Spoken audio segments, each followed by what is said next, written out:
Hello, y'all. I'm back again for another video. And this video is going to cover two subjects, y'all. You know, in my narcissist and text messaging series, I cover a subject matter, right? So this is going to be narcissist and text messaging part 12, okay? And it's going to be about gossiping, okay?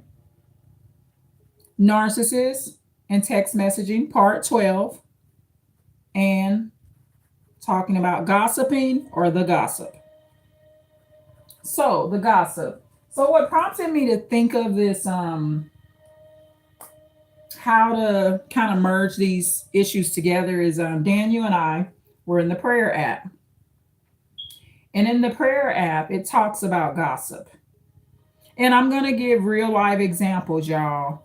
So, you can understand the pros and cons and understand what true gossip is and the intention of the word originally. So, if you look at the original intention of gossip, it's not really discussions, right? So, there's a difference between discussing, okay, discussing things, learning, and figuring things out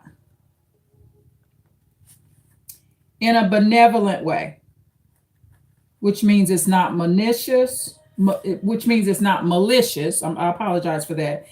If you're doing it in a benevolent way, it's not malicious and it's not malevolent, which means it's not with evil intent.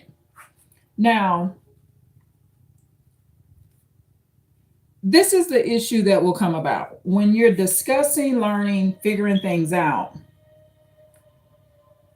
and you're using a fact-based system, a fact-based system. Not everyone will follow this protocol, right? And this is where it becomes gossip and it becomes dangerous. And I will give you some examples. So, of course, this is narcissist and text messaging part 12, right?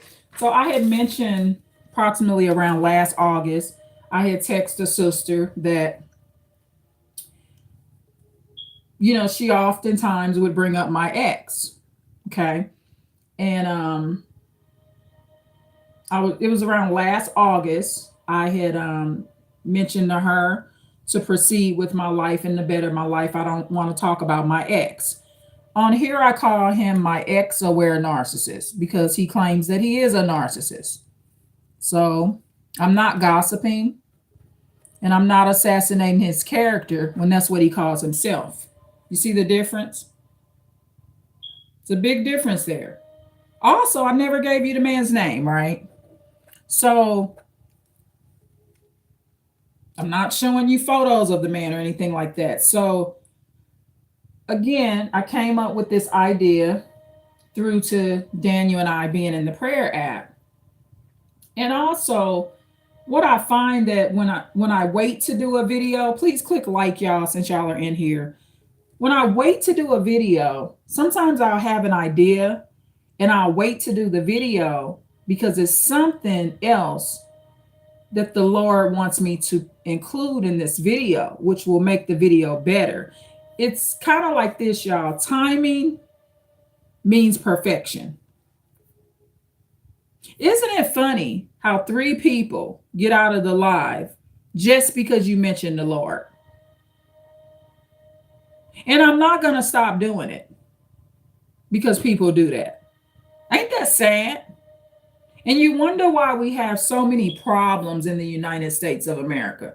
Now, if I don't mention the Lord in heaven, people stay. Oh, look at how many subscribers I would have if I started preaching about the love of the devil. It's so sad. But people on their lunch break, they at work, people got things to do. Most people come in here and watch the live later. But as soon as I mention the Lord, 3 people drop out the live. Then when I mention the Lord again, 4 more people drop out the live. But they'll come back later. That's fine. No problem. But it's somebody that don't mind hearing about the Lord in heaven. They'll watch the entire video. So you'll see my views. So I definitely will get more than 12 views. That's for sure.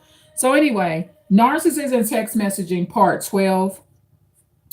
And I'm gonna go into these text messages right here so I can kind of go over the history of this. Okay.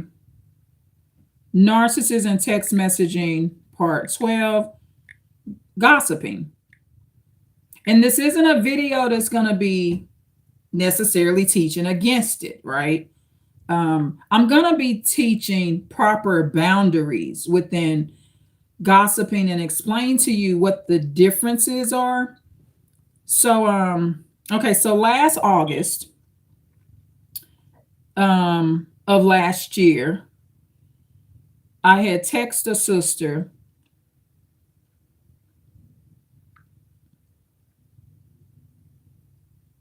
And people that like to compulsively gossip, the true basis of compulsive gossip does include assassinating someone's character. It does.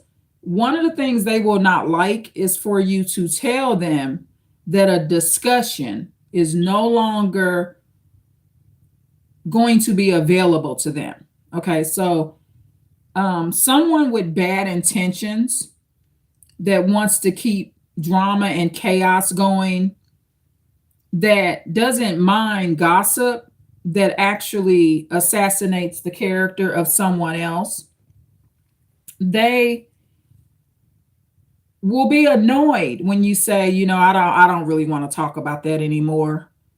But also someone that's truly trying to resolve something may feel that way, right? Text messaging shows a lot, y'all. A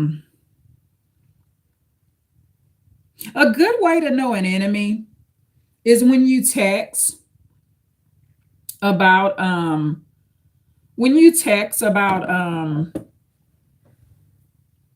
photos, your photos. That's how you know your enemies, y'all. Text messaging is an excellent way to know your enemies. Hold on 1 second, y'all. Hold on 1 second. Text messaging is an excellent way. Daniel? Okay, you're in here. Okay, so I'm gonna close the door so that you're welcome. So, sorry about that, y'all. I'm in my makeshift studio, of course, but I'm trying to make sure everyone's okay. So if I hear noise or something, I just check on people in the house. I don't care how old you are. If I hear a weird noise or something, I check on relatives. So with narcissism and text messaging part 12, this is one thing your enemies will do. And I'm looking through these text messages of all the photos that I text, and they won't, gossipers. This is one thing they'll do. A compulsive, malignant, malevolent gossiper, someone that has really bad intentions towards you, they will want photos of you, but they will not comment about the photos. It doesn't matter if the photos are good, bad. You can send photos of them together or you together with them. Their reaction to you texting photos can kind of give you may not realize it right away. It's something that I'm kind of recognizing too, right? You may not recognize it right away, but once you go into no contact with people, you will notice a lot about them. And some of it can come out through text messaging. That's why I'm doing these series. This is Narcissism and Text Messaging Part 12. The gossiping. Okay. And I'm going to give you examples and kind of help you understand what's appropriate. Okay. So around August of 2025, I text a sister saying I have moved on with my life and I no longer want to talk about the ex. Now, the reason I had to do it this way is because she would not stop bringing him up. Every 4 to 6 months, she brings him up, and I'm no longer discussing this man. Okay. My discussions of him have vanished. He's no longer in my life. I do not have children with this man. He's not an actual relative. He wasn't even a man that came around this particular sister a lot. She met him in person one time. However, she did talk to him over the phone more than one time. Okay. So there's times where he spoke to her through the phone. So they had a rapport that way. Okay. So back in August of 2025, I asked nicely, and she mentions that yes, she understands. But she also mentioned that when she mentions her ex, it doesn't bother her and she doesn't feel anxiety. And this is her narcissism, right? Her narcissism won't allow her. And also, narcissistic women, they truly believe that the way they're doing it is the right way. So she's talking to a whole predator.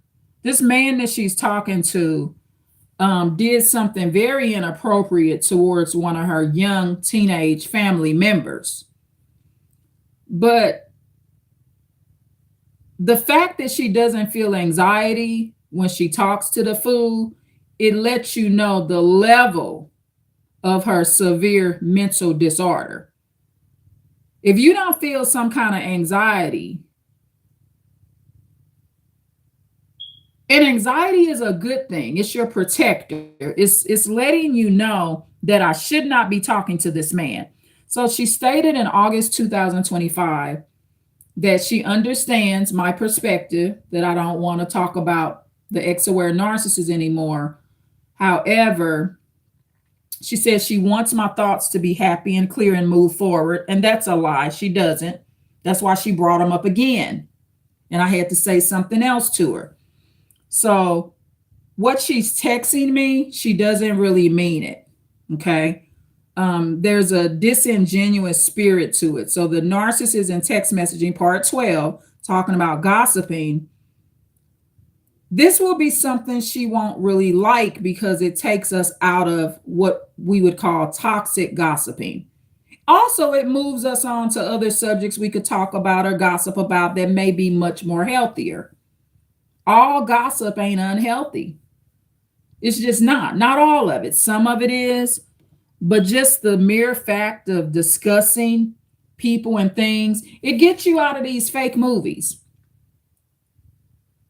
I could get on here and tell you real life stories, real stuff that's happening to me. And somebody can say, oh, she's gossiping. But they'll sit up and watch a whole fake movie. And I'm not talking about no documentary. I like documentaries because they're real. The characters are real. It's real.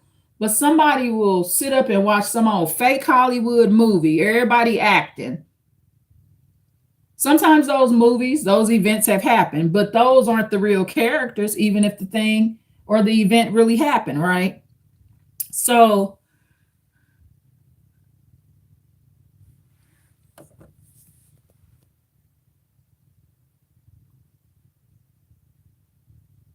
okay, Daniel Qtrim, hello to you. Hello.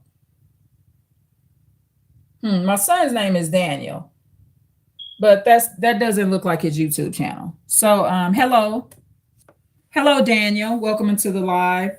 So, this is another Daniel, y'all. That's not my son, Daniel. Daniel Qtrim. V2Z, hello. Thank you. Welcome to the live. And thank you so much for the like. So when it comes to the narcissist and text messaging part 12, this one particular sister back in August, she states to me that she doesn't feel anxiety because she knows. Oh, let me read this again. Okay, so I politely asked her that I want to move on. I don't want to talk about, oh, you're Brazilian, Daniel? Oh, no, your English just fine, Daniel. Daniel Qtrim. No problem. Thanks for coming in all the way from Brasilia. I appreciate that. Isn't it amazing how people come in from so many different countries and locations?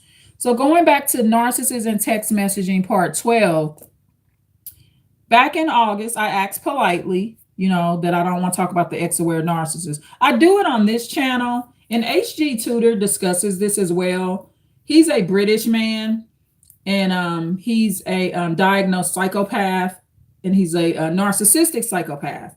And he talks about no contact and what it means, and that window of where you're talking about these particular people when you're doing like videos and stuff like that. So that's a safe place to do it. So if I want to talk about, and it's part of my work, this channel will be on my resume. The next time I turn my resume in, this channel will be added to it. Okay. So, and I will get many benefits from adding my YouTube channel on my resume. Okay. And I could add it on there privately. It's a way you can add your YouTube work and your YouTube channel on your resume without giving them the channel name. That way you're not discriminated against. Okay. So, or sometimes it's beneficial to give them your channel name. Okay. So it just depends. It depends on the job and the position or what you're trying to get out of turning your resume. So the sister says, this is back August 2025 in this text message. She says, I understand. Thank you. So she's saying she understands my thoughts of wanting to move forward. And, I was very pleasant in my text message. But she said, that is something. So she's saying that is something. When her ex is named, I don't feel that anxiety or that I have to move forward. So see, when she's talking to her ex, she doesn't feel that anxiety or the feeling that she has to move forward. And that's a problem. That's a major problem because he's an ex. So when you have an ex, it's logical. Even if you don't feel the anxiety, it's logical to move forward. So she's stuck in a time warp, and she's admitting it right here in this text. She's stuck in a period of time that no longer exists, which makes her sort of delusional, right? Because she's admitting it right here. She says, I don't feel that anxiety or that I have to move forward. Well, I do. I feel that I have to move forward. I feel like my time is valuable.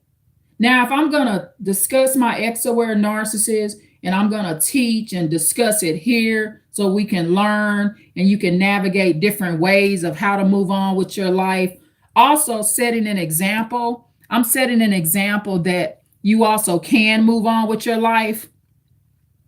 If I'm going to do that, that's a great thing to do.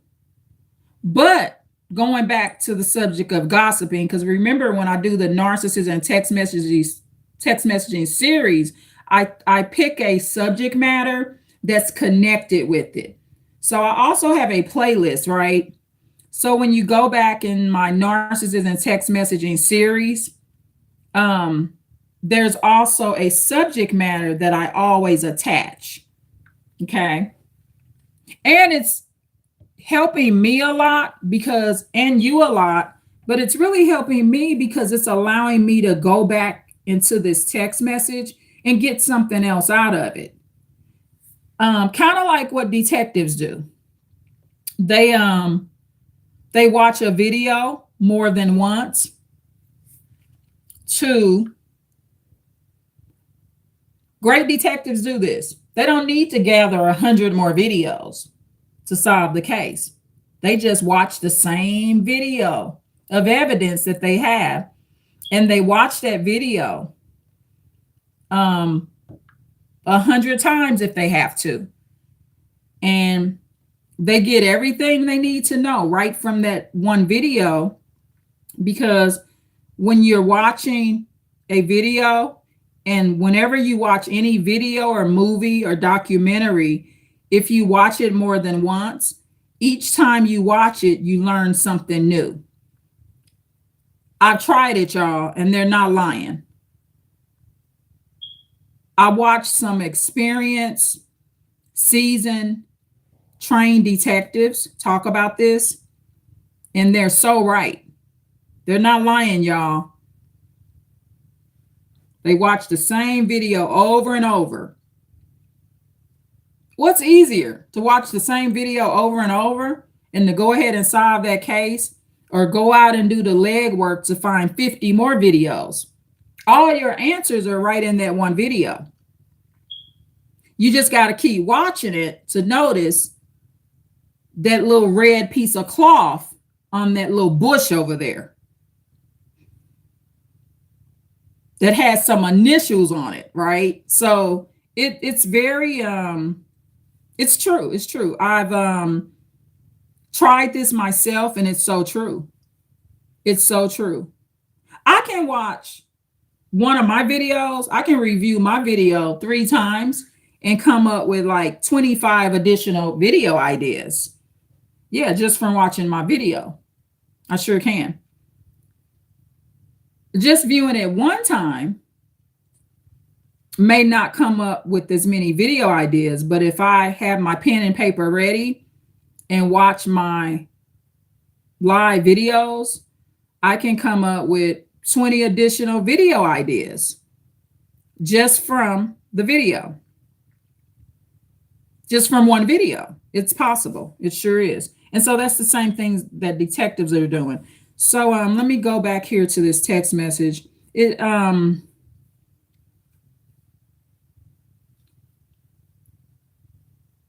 I was bounced out of my own text messaging, y'all. I don't know why. So, okay, going back to August 2025. So the sister, she's being polite here, right? But what a person will always show you if their politeness is actually genuine, right? So is it genuine? And you will find out if this politeness is genuine as time moves. Okay. So August 2025. So the last text I sent her was, letting an ex go lowers anxiety and leads to an abundance of happier, freeing the mind, leading to an abundance of happiness, freeing of the mind, creating a more healthier mind. And to be quite frank, a malevolent gossiper, or someone that's gossiping with malicious intent. Sorry about that, y'all. If someone is gossiping with malicious intent, they don't really care about the mind, right? This will be an area where they're kind of wishing or not caring about the wellness of others. It's all subconscious too. So she said, yes, I want your thoughts to be happy and clear and to move forward. Okay.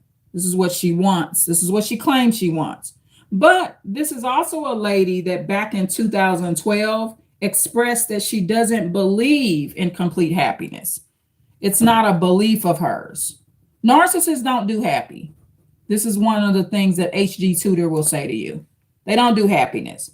So 2012, she expressed that she doesn't believe in complete happiness. So she's gaslighting me here in this text, because I'm not going to forget what she originally said. And she hasn't came back and changed her perspective. She never came back by 2020 and said, you know what? I believe in complete happiness now because I found it. This lady has never found it. Okay. So I believe in complete happiness, but I do believe that it's a lot of work that's involved to get to that emotional status, because it is an emotional status. Complete happiness is not a financial status. It's emotional. That's why people can have a high financial status, but a low emotional status, because they can be high in financial status, but not be completely happy. Okay. Hopefully that makes sense. So an emotional status of complete happiness is a status. It is a level that you're at that's high that some people have not reached yet. Some people have reached it, some people haven't. It's also a status that some people will never reach.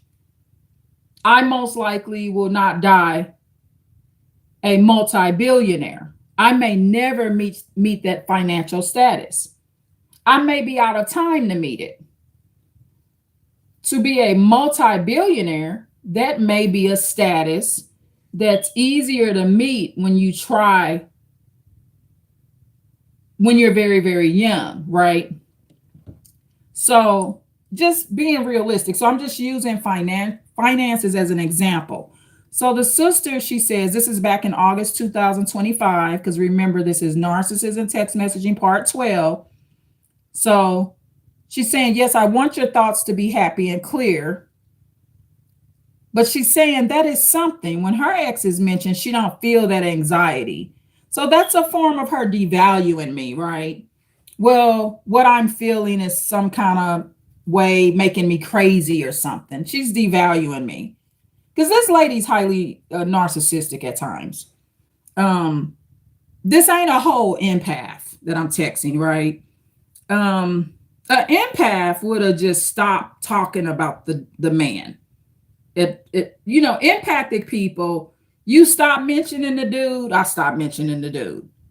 I may ask once or twice, but you ain't mentioning him no more. And then after so much time goes by and he is an ex, and you're not hanging out with this guy or anything like that, he's just, let's go on to the next subject.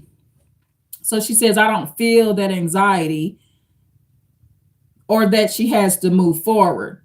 So she's saying she doesn't feel like she needs to move forward. That's a problem. This right here makes us, like, in some sense, not compatible friends.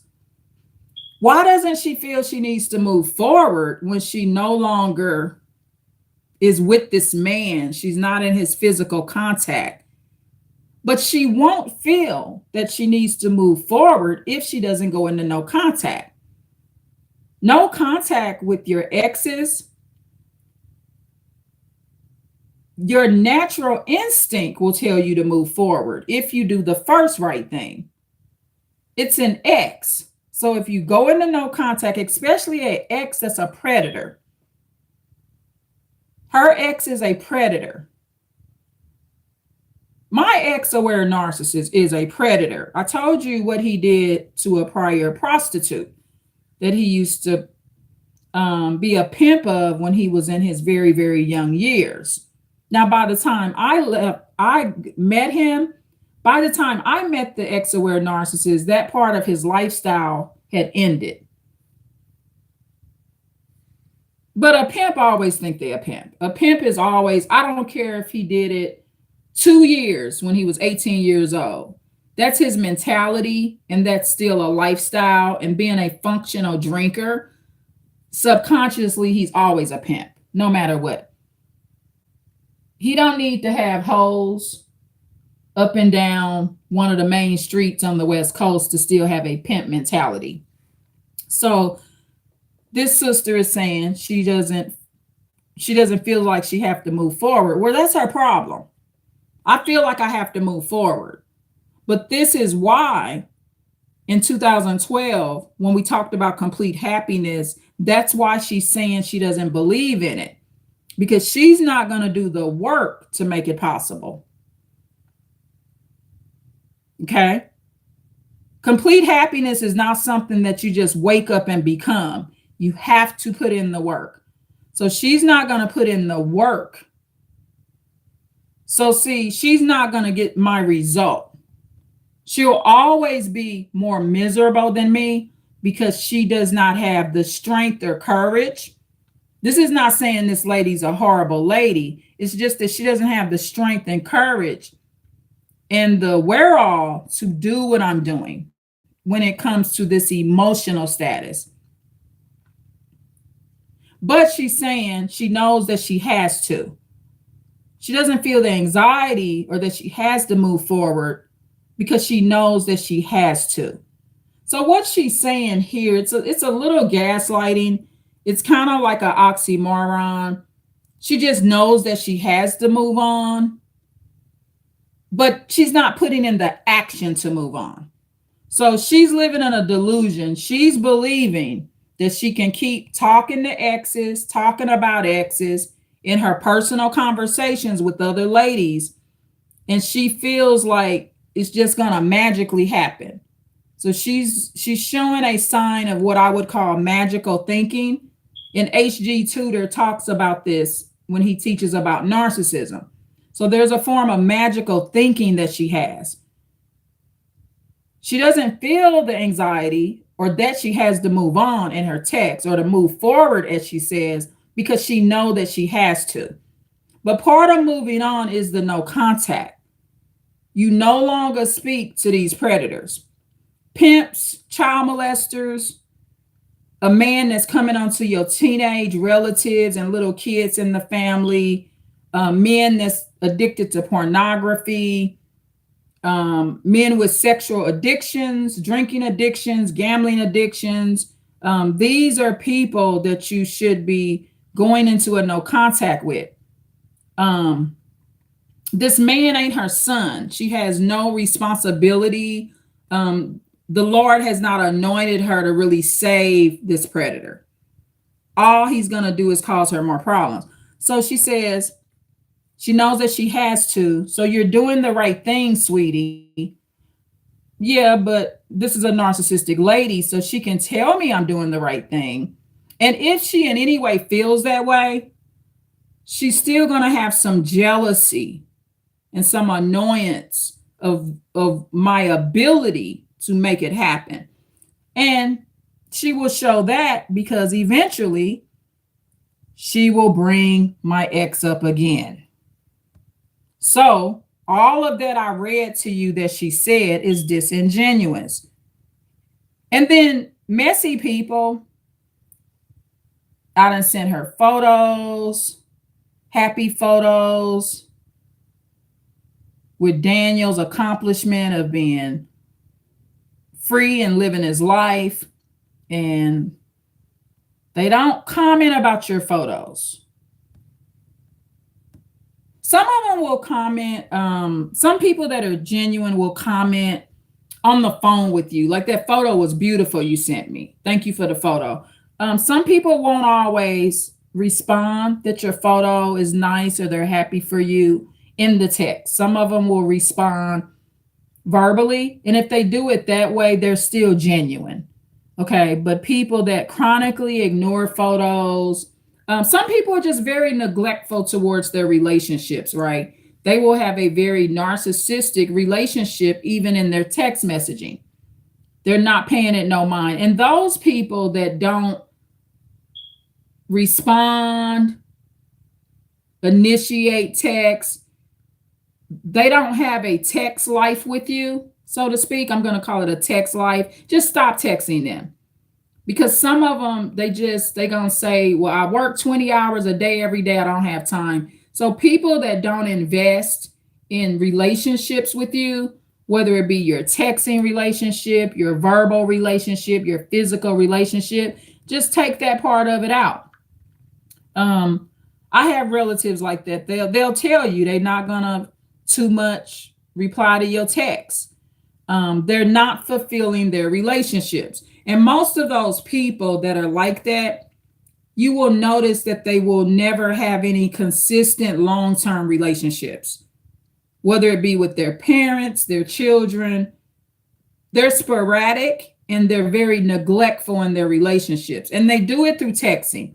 You can almost use texting as a way to know if someone is going to neglect you. Okay.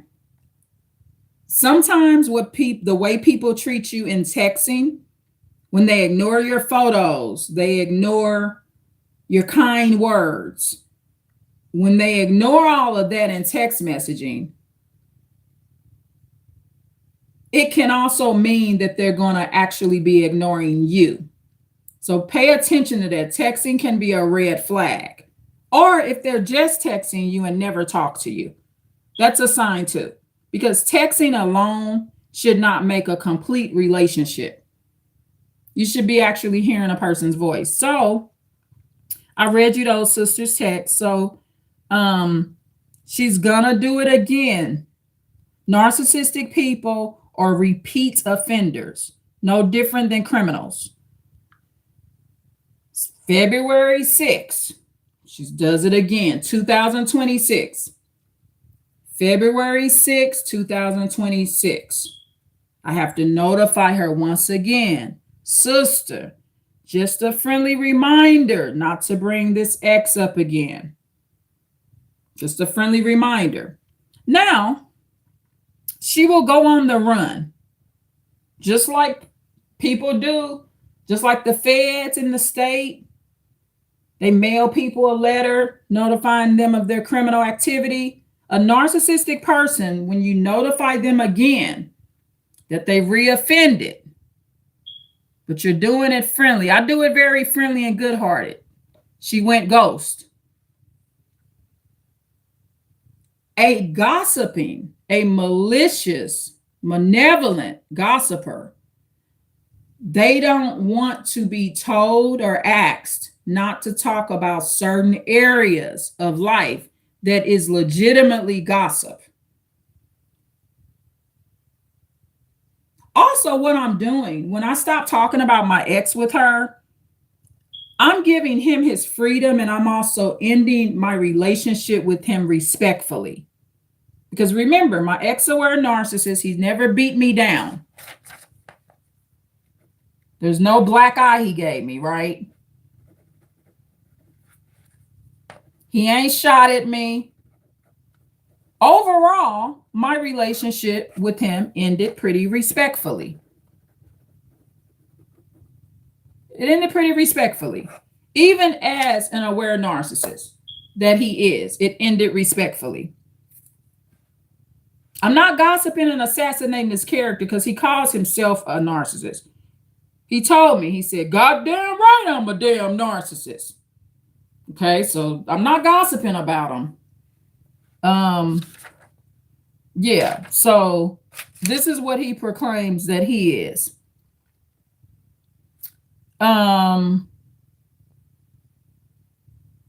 Yeah, so a gossiper, a malicious gossiper, is not going to like that certain discussions are shut down. Okay, now Daniel and I, my son Daniel and I, we were on this prayer app, right?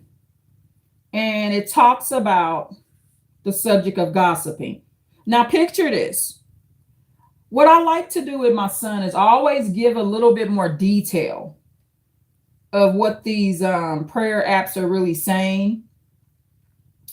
That way, there's a correct understanding, because you always want your children to know this, that if something bad were to happen at church, which in this case, nothing bad is happening in our church. If something bad were to happen, it's not gossip to tell it, right? So we want to go back to another keyword, reporting. Reporting something is not gossip. When you report the truth, you just want to make sure what you're reporting is the truth. So I went over discussing things, learning, figuring things out, even arguments. Even an argument is not gossip. Okay. Reporting things. So picture this. The feds, right? When they go in occults, you know what one of the most difficult things that they struggle to, especially with children that have had the Bible just rammed in their brain, right? And the children are taught the in those certain scriptures, or taught to the children so they can keep secrets. So one of all the scriptures that talk about gossiping will be taught to children that are abused in occults. Okay. And the children won't tell because God has told them not to gossip, according to the children, not just the children, the men and the women. So this will be drilled in the head of the occult members. So when people are in occults, not churches, occults, where they're being under a system of abuse, and the tool of the Bible is being used to abuse these people. So they will be taught that when they speak about these leaders, it's gossip. So when the feds come in, the federal government, the FBI, to solve these crimes, one of the challenges that federal agents will have is that it will be very hard to get the truth out of some of these cult members, the ladies, men, boys, and girls that are assaulted and treated very badly and abused, chronically abused, pathologically abused. One of the things that will be a challenge is that these occult members are taught that telling is gossip. The leaders teach them, God said, don't gossip. So when someone asks you about me, you cannot speak about anything I'm doing to you because it's gossip. You see the danger of that? So one of the challenges that the FBI has is they have to strategically and emotionally and empathetically explain and teach these cult members, not the leaders, but the cult members' logic.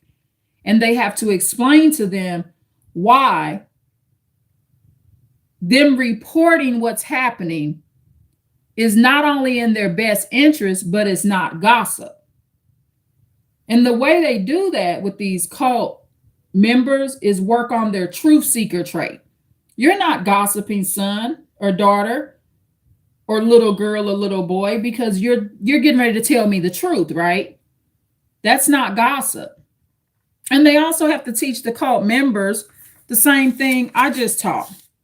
Discussing, learning, figuring things out, debating, reporting things. This is not gossip. And some FBI agents will straight up tell them, God ain't said none of that. God ain't said you can't gossip. I'm an FBI agent and I gossip. I gossip all the time. Some of them got to get down, and talk to the cult members like they're the bad guy. Sometimes FBI agents and detectives, they have to kind of like pretend they're bad as well to get the information. Like, I gossip all the time. What's the problem?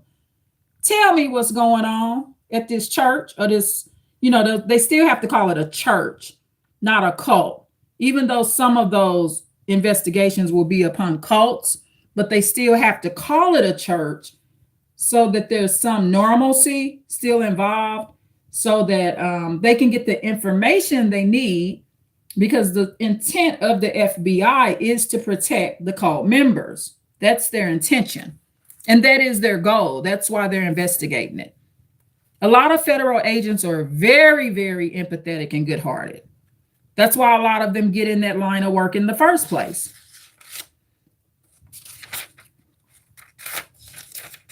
That's a very good line of work to use your empathy, is being a federal agent. It sure is. That is not necessarily a line of work that's filled with narcissists, not in the way that you think. Now, will some narcissists be federal agents? Yeah, it could be. Most of the narcissists will remain on the state level. I truly believe that. That's my perspective. I think that the federal agents, a lot of them are filled with empathy. I do. I truly believe that. I think a lot of narcissists that try to go into the FBI arena, they will be blocked.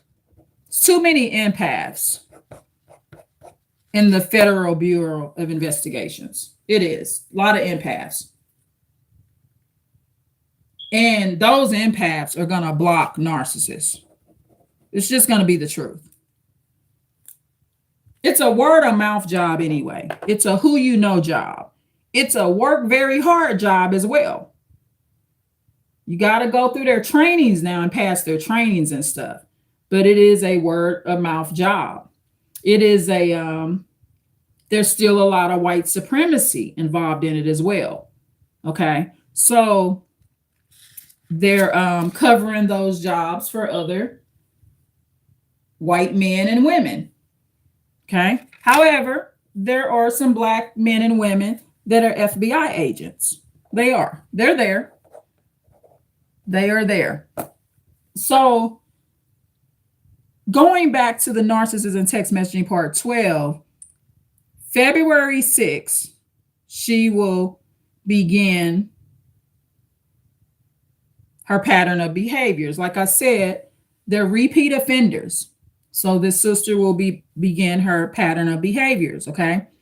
And so now she's just gonna ghost. Okay? She's gonna ghost me. She's also taking me through a silent treatment, right? So there's a silent treatment, a ghosting, and a form of punishment she's attempting to take me through. And it's okay because of this. See, I've ghosted this woman on and off and went no contact with this sister on and off for many, many years. I've done it more than once. But one of the things I would do is I wouldn't necessarily tell her what she did. However, I was advised by one of her family members to tell her.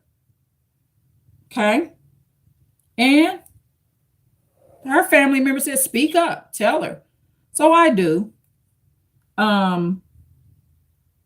I don't tell her everything she does because I just don't have time for it, y'all. If I was to sit on this phone with this narcissistic lady and tell her everything that she's doing, I would not have time to upload my videos.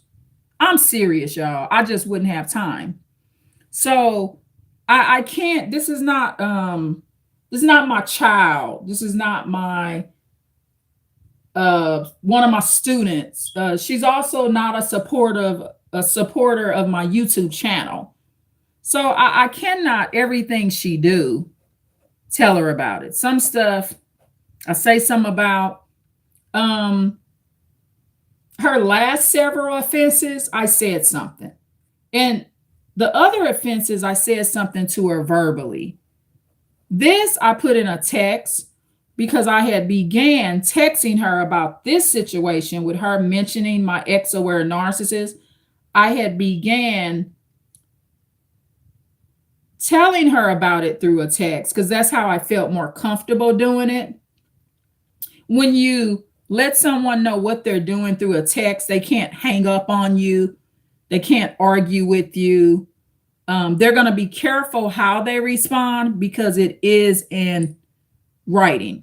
But she responded like a criminal that's on the run when I mentioned to her a second time, and I did it as a friendly reminder.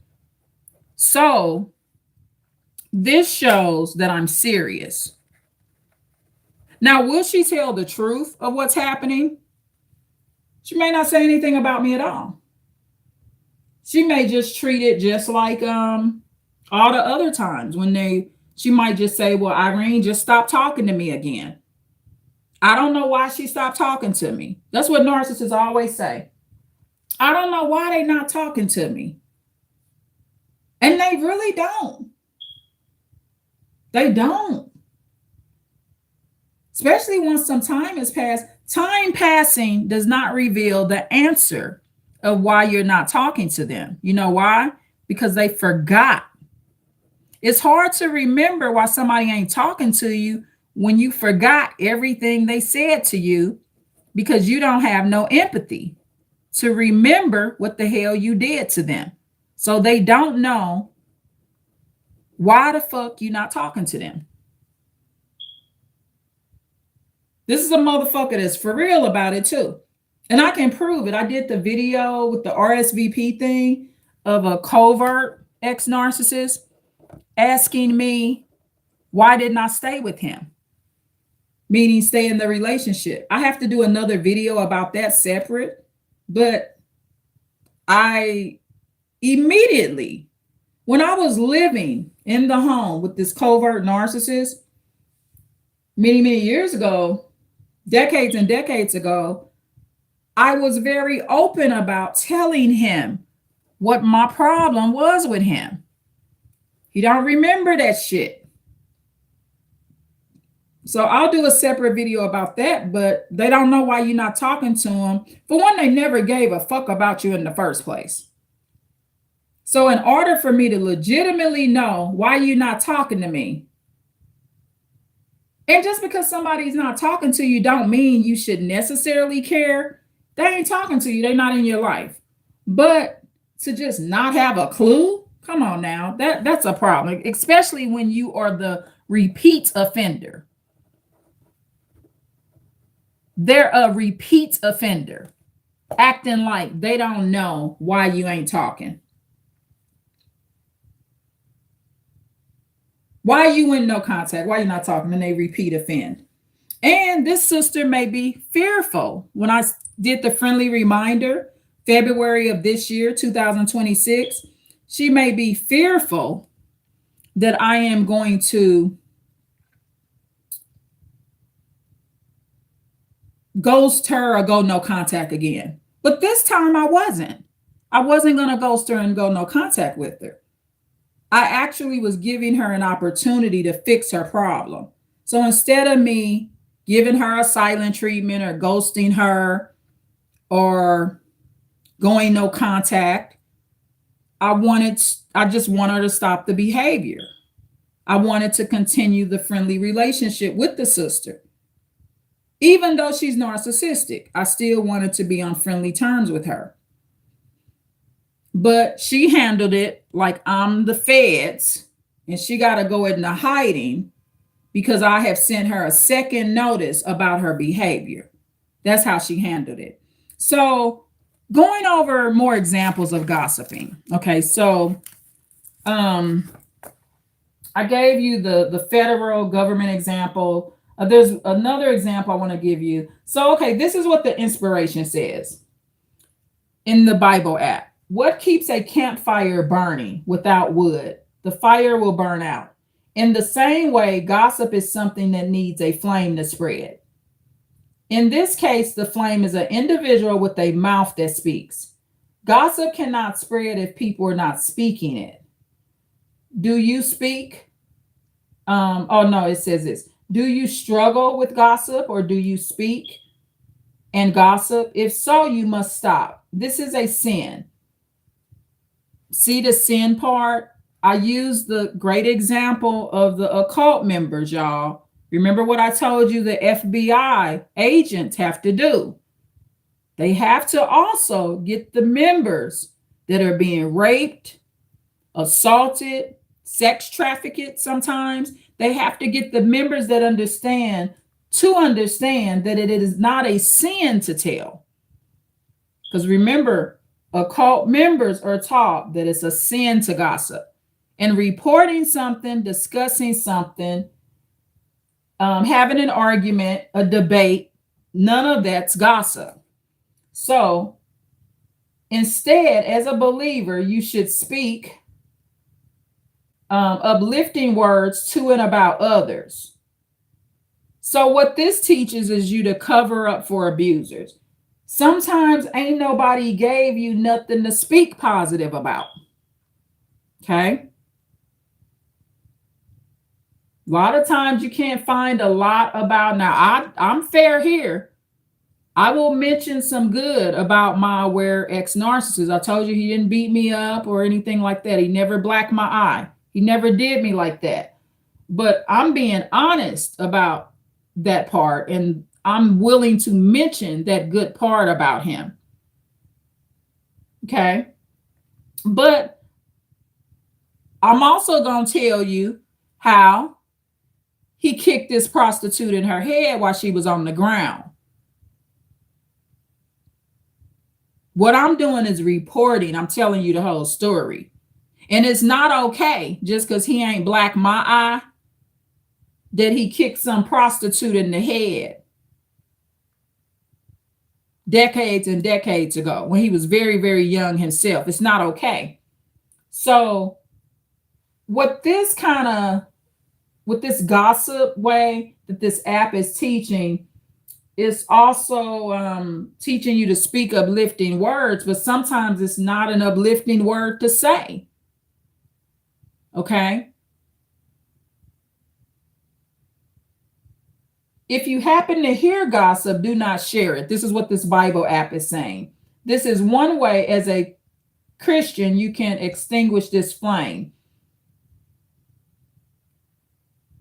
They're teaching you to keep abuse a secret too. If you happen to hear gossip, do not share it.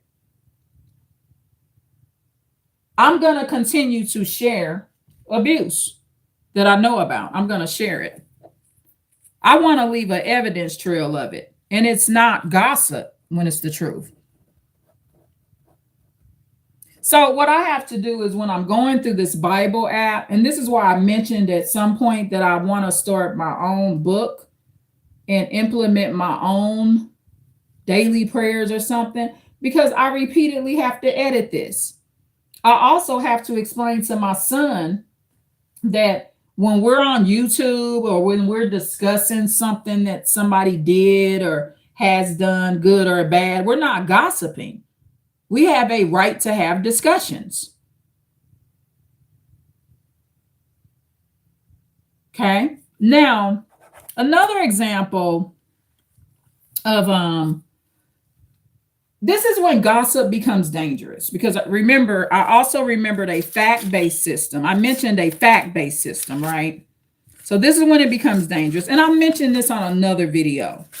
My little sister, she was quite young at the time. This is when gossiping becomes very, very risky. It's when you go tell a story based on what somebody said, but you have not reviewed the facts with the person that it happened to, and you have access to this person. What this means is my little sister, she's always had access to me. And I'm not gossiping here because I done already told my sister, the word don't mean nothing to me. Gossip, that word, it's in the Bible. To me, it means, to me, it was implemented to stop the assassination of people's character and also to keep abuse covered up.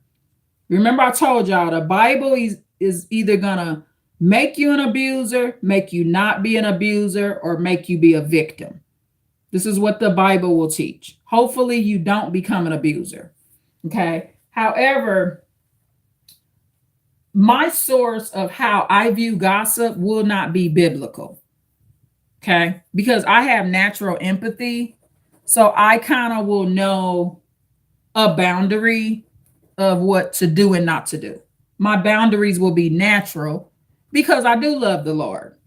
So going back to my little sister, one of the things that my little sister would do is she would tell stories. And some of these stories I'm just now finding out over the past couple of years, mainly within the past year and a half, that she told false stories. So one of the false stories that my little sister told was that when I was assaulted by my mother, when my daughter was about 10 days old, when I was a teenager, my little sister said that it was because I did not let my mother hold my daughter. And that's not true. That had nothing to do with why I was assaulted. It's not even something I would do. I would allow my mother to hold my daughter. Now, a year after the incident, after I was in the hospital, injured, somewhat bedridden for almost 6 months on and off, bedridden for almost 6 months due to a pulled muscle in my abdomen, because the assault happened when my daughter was 10 days old. My sister, not only did she not know the right reason for the assault, she also had the wrong people that were present wrong. So she thought it was Shauna there. It was not Shauna that was there when that incident happened. It was someone else. And I corrected this information with my sister. I'm just now finding out. Now, she has told people about this assault that my mother did. But imagine telling people that her big sister got assaulted because I did something wrong. So it was gossip, an assassination of character, and I was lied on. And I asked my sister to stop doing it. I said, could you do this in the future, sis? Since you were not there and you came when the assault occurred, you came kind of after the fact. You weren't up there initially when the discussion and the heated discussion that my mother and I had that led to the assault. You weren't up there. Nothing was about my mother holding my daughter. My mother had been upset with me from the time I gave birth to my daughter because she didn't like the fact that she wasn't allowed in the birthing room when I had my daughter. At that time, they only allowed one person in there, and I chose to have my daughter's father there. That was my choice. See, I was breaking that generational curse of grandmothers raising their children. My mother did not get me pregnant. So, from my perspective, the man or the boy that got me pregnant, he should be in there while I'm giving birth. Now, if the hospital at that time would have allowed more people in the room, you know, in this new day system, they allow more people. I could have said my mother can come in too. It's not that I didn't want my mother in there. It's just that I only could pick one person. Both grandmothers were at the hospital, the maternal grandmother and the paternal grandmother. My daughter's mother, the other grandmother, understood why she couldn't be in there. She said, well, only one person is allowed. She picking my son. My son, the one that got her pregnant. The other grandmother understood why I'm picking my man to be in the birth room. That's who got me pregnant. And that's his child. Now he fainted. So I still ended up having nobody there anyway, y'all. The man passes out, but he was young. That was a sight to see. So, I mean, I'm glad I couldn't see it. I'm giving birth, but I can't see what he's seeing. So, he passed out. I ended up being put to sleep. We was out. Okay. The child is well and came here. Beautiful baby girl. I will always feel blessed that she came into life here. Okay. So my little sister, she gossips and there's an assassination of character. I asked her not to do it and going forward to find out the whole story. Now, some people will do this, say there was 8 people she told the story to. Somebody might say, well, that don't really sound like nothing Irene would do. I think I Nancy hold her baby. Sometimes when you're gossiping about, people will defend your character. Some people will say, well, did you ask your sister what happened? Some people will just go with the story. Some people won't care at all. So this is an example of gossiping and the downfall of it.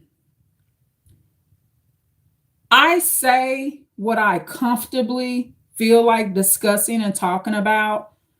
I'm not a person that's running around trying to make people look bad. I don't have a high regard for what people know about abusers. Like, for example, there's this law enforcement officer. She's very, very bad, y'all. Very, very bad. Okay. I continue to report her nature and what she does and how she does it and how she does it and how with this one particular law enforcement, she's a female, how her abuse affects the community and children. And every chance I get, when I'm involved in any meeting where there's law enforcement or important officials that could hire this lady or have an interaction with her, I make them aware and I tell. I outright told one lady, I said, the worst thing you could do is hire this lady at your establishment or your business. If you want your whole establishment or business to become a complete nightmare and people get harmed, adults and children, all you got to do is bring this law enforcement officer in your establishment, your business. I sure do. It is my duty as an empathic person to protect anyone that I love and know that has a great influence on the community, businesses, educational establishments. It's my duty as someone that loved the Lord to report this lady. This lady has lied on many Black children, and I mean many.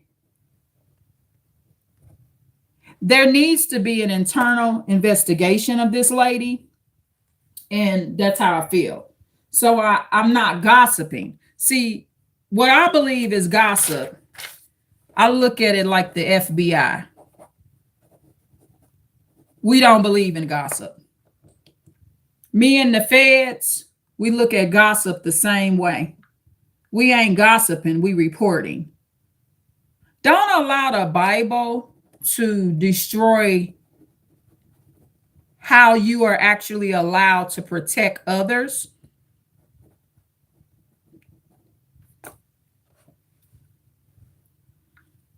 I'm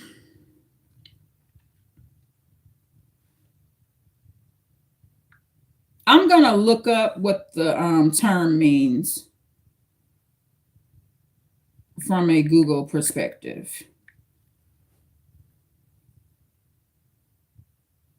Okay, so this is a good indicator. Gossip involves, this is what it says on AI. Gossip involves sharing often unverified personal information about others, functioning as a social tool for bonding or reputation management. Okay, I mentioned the word malicious, right? It says types range from neutral chatter to malicious slander, rumor spreading, and backbiting. While it can build social cohesion, it often causes anxiety, anger, or reputational damage and may lead to legal consequences like defamation lawsuits, kind of like what Tasha K is going through with Cardi B. She told lies on that woman, y'all. Tasha K told a lot of lies on Cardi B. I'm not a Cardi B fan, but she told lies on her. It's really bad. So this is what gossip is. It's unverified personal information. So, okay, let's go with that. I like that. I like that description because it's not biblical. It's not mentioned in the scripture. The scripture makes it seem like you can't even tell something that's verified. Don't talk about it, y'all. This is why the occult abuse gets so out of hand. So what my sister did, I'll use that example that I mentioned, and I've talked to her about this, and I've asked her to stop doing it. I told her, I said, why don't you do this, sis? Before you go tell a story of something that happened and you were not present, why don't you come to me since I was present and ask me what happened? And I told her what happened. The fact that I did not let my mother hold my daughter when she was 10 days old, that is not a fact. That is false information. Now, my little sister didn't say where she got it from. Did my grandmother tell her that? Maybe so. I don't know where she got it from. I think I asked that as well, and she didn't mention where she got it from. My little sister was also very young, so there's a mix-up of events. When my daughter was about a year old, after my mother did not apologize for her behavior, showed no remorse, I went over and got my daughter about a year after that incident. After the assault, I went over and got my daughter off of a table at my grandmother's restaurant that my mother was sitting on. My mother also was not holding my daughter. I just removed my daughter from that environment because my daughter should be over here with me, not my abuser. My mother was my abuser. So why is my daughter sitting on the table? My mother that had assaulted me, that's showing no remorse. So I went and got my baby. And I don't regret doing that because my baby does not get assaulted. And also, if my mother were to pop off again and decide to assault me or go all crazy for no freaking good reason, this is one of the things that will go in these Black narcissistic, filled with sociopath families. They going the fuck off for no good damn reason. It's not a reason. The reason my mother went off would not be a reason why I would snap out on my children. I wasn't one of these new generation kids where I'm calling my mother bitches and snapping all out. I'm just truly trying to have a discussion with somebody that is not able to use logic at all. That's what happened. My daughter was 10 days old. I can do a separate video about that. I've done a video about that. I've talked about in my other lives. I've gave you details on what happened. I sure did. I gave you details about that. I've actually discussed that abusive episode in some of my other lives. So, but I have not did a specific one just about it, but I went over it. Y'all know about the assault that my mother committed upon me. And she doesn't assault me no more. She didn't assault me after that because I move out of town and I keep people that go off like that, that's easily triggered. I keep them out of my residence. Now, I continue to go to my mother's residence when I visited. But remember, when I go to my mother's house, I'm not snapping out, assaulting and abusing people. So I'm a safe person to have in my mother's home, but my mother was not safe for her to be in my environment. So I didn't trust her. So I kept her out of my living space. And you can do that. You can keep your mother and your father and your grandparents, abusive asses, out of your living space. That way, you don't do what this old crazy generation do, kill their parents. See, I'm not cut like that, right? I'm not cut like that. So please like, share, and subscribe. I have to go pay a bill, y'all. So I agree with the gossip description that's on AI. Gossip involves sharing, often unverified, personal information about others, functioning as a social tool for bonding or reputation management. That example that I gave when I'm telling what that law enforcement officer the toxic and abusive behavior that she does to the community and things like that, it's verified. What she's done is verified. And also, that officer did it for a bigger police force. It's on paper that she does false reporting. And I also report that too, that she's been founded for false reporting. They need to nail her on the biasness, because that's where she's being slick and getting away with being biased and racist, but they have founded her on false reporting. So I report that. So every time I mention this particular law enforcement officer, I'm not gossiping, I'm reporting. And actually what I'm doing is not under this description on AI as gossip. So know what the word means. Don't just rely on the Bible to tell you what it is. Okay? Go to AI, see what gossip means. Because the Bible doesn't break it down like this, like AI does. AI is giving a more logical description of what gossip really, really is. The Bible gives you a little glimpse of it and a guide, but may not tell you the whole story.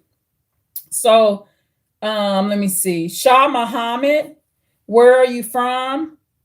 I'm originally from St. Louis, Missouri, Shah Muhammad. And then I live on the West Coast now. I was born and raised in St. Louis, Missouri, in the United States of America. And I now live on the West Coast in the United States of America. So thank you, Shah Muhammad, for that comment. And then another person called Person 5691 says they're trading 375M, Lost Secret 123M, Lost 67, 712.5M Burger and 210M Ketchup, Trade Liam Wayland 2. I don't know what that comment means, so I can't really reply to that. I don't know if maybe they're speaking in a different language there. Thank you, Daniel Q-Trim V2X, for coming in from Brasilia. And yeah, I will pay this bill, y'all. I gotta go pay this bill. Please like, share, and subscribe. Thank you. Bye. Tune in for more right here with Advanced Insight Channel. Narcissism Text Messaging Part 12. Gossiping. The gossip. Let's talk about gossiping. Hopefully examples helped. Hopefully you have a clear clarification and understanding. And my goal is for you not to be walking around paranoid, thinking every time you mention someone else's name, you're feeling some kind of guilt because you're gossiping. Okay, so hopefully you have a better understanding. On this channel, I give great examples, and hopefully you learned a lot. Tune in for more. So next time somebody assassinates your character and tell you that you're gossiping when you're telling the truth, send them to this video. Okay? Again, please like, share, and subscribe. Thank you. Bye. Tune in for more. I got to go pay this bill.